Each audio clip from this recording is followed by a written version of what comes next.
Bonjour. Alors, qui n'a jamais un peu galéré avec la différence entre une fonction linéaire et une fonction affine, hein? Si ça nous parle, pas de panique, on n'est pas les seuls, mais aujourd'hui c'est fini. On va démystifier ça une bonne fois pour toutes. C'est un concept de base en maths et promis, à la fin de cette explication, tout sera vraiment plus clair. Allez, on se pose la question, linéaire ou affine? Comment on fait la différence? C'est vrai que ces deux-là, on les entend tout le temps, mais la limite entre les deux, elle est parfois un peu floue, n'est-ce pas? Eh bien aujourd'hui, notre but, c'est de rendre cette frontière super nette. Et la bonne nouvelle, c'est que c'est beaucoup plus simple qu'on ne l'imagine. Vraiment. Pas besoin de se plonger dans des théories super complexes. En fait, toute la différence tient à un seul tout petit détail. C'est une petite clé qui, une fois qu'on l'a, déverrouille absolument tout. Bon, allez, on attaque. Pour bien piger la différence, il faut faire les choses dans l'ordre. On commence par les fondations, la base de tout. Et cette base, c'est la fonction linéaire. C'est le point de départ. Alors là voilà dans toute sa simplicité. f de x égale ax. Point. C'est tout ce qu'il y a à savoir sur sa forme. C'est ça l'expression d'une fonction linéaire. C'est direct, c'est net, sans fioriture. Ok, regardons ça de plus près. Qu'est-ce qu'on a? On a juste un seul bloc, ax.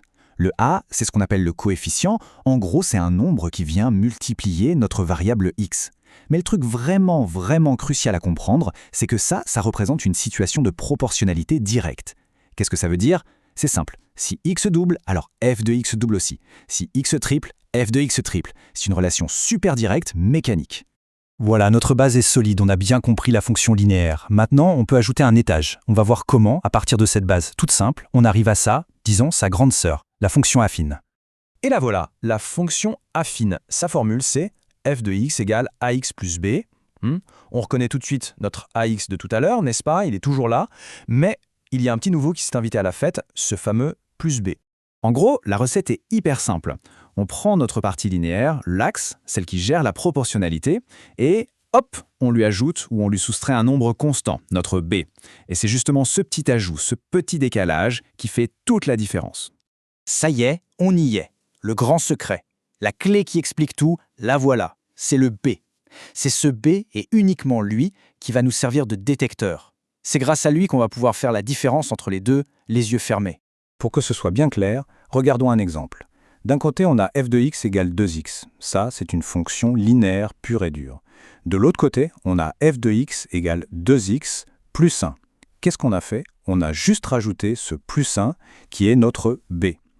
Et voilà, d'un coup, on est passé d'une fonction linéaire à une fonction affine. C'est ce petit plus 1 qui change absolument toute la donne.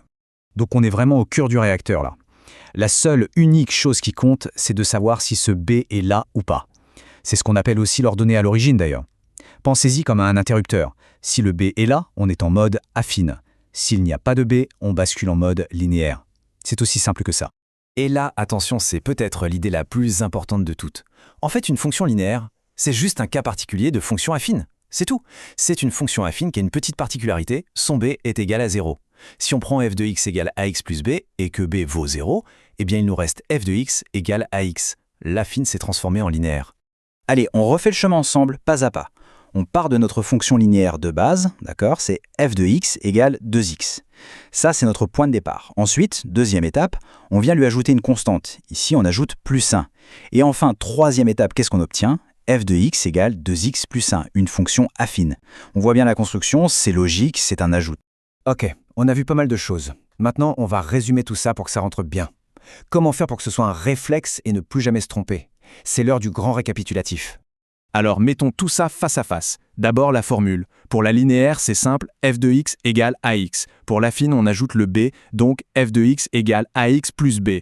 Ensuite, la fameuse constante b. Pour la linéaire, elle est toujours égale à 0. Pour l'affine, elle peut valoir n'importe quoi. Et enfin, l'idée de fond, la linéaire, c'est la proportionnalité pure. L'affine, c'est la proportionnalité, mais avec un décalage en plus.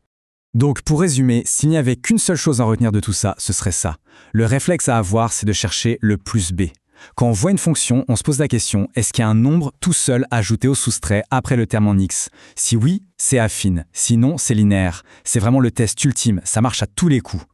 Et voilà, le tour est joué. La différence entre linéaire et affine, normalement, ça n'a plus aucun secret pour nous. La prochaine fois qu'on tombera sur une de ces fonctions, on saura tout de suite l'identifier. Mais ça soulève une autre question, non? On a bien compris ce que fait le plus b dans la formule, mais visuellement, sur un graphique, Ça donne quoi cette différence? À quoi ça ressemble? Voilà une bonne question pour la suite. Merci d'avoir suivi cette petite mise au point.